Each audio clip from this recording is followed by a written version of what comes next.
Сәлем достар! Бүгін біз өте дәмді және оңай тез дайындалатын шығыс бәлішін дайындайтын боламыз. Менімен бірге видеоның соңына дейін бірге болыңыздар. Ол үшін 200 грамм үй температурасында еріген сары майға немесе маргаринда болады. 100 грамм қант қосамыз. Вилканың көмегімен араластырып аламыз. 1 шай қасық разрыхлитель қосамыз. Және 50 грамм крахмал қосамыз. 1 жұмыртқа қосып араластырып аламыз. 350-400 грамм ұн қосып қамыр илейміз. Песочный тесто болу керек. Қамырды жаямыз.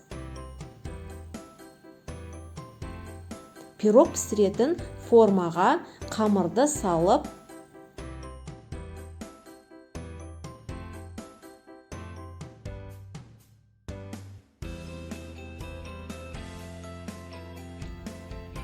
артығын кесіп тастаймыз.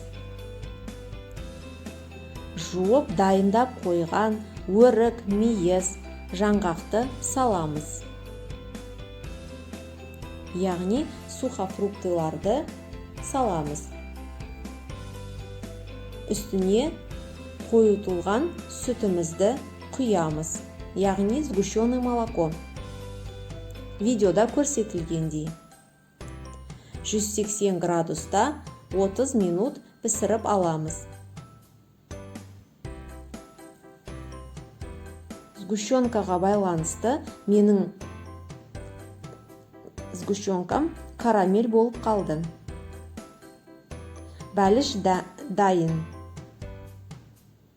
Өте дәмді, тәтті болып піседі.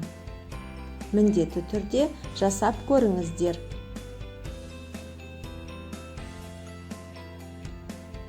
Отбасыларыңызға, балаларыңызға ұнайды. Назарларыңызға рахмет. Каналға жазылып, лайк басуды ұмытпаймыз.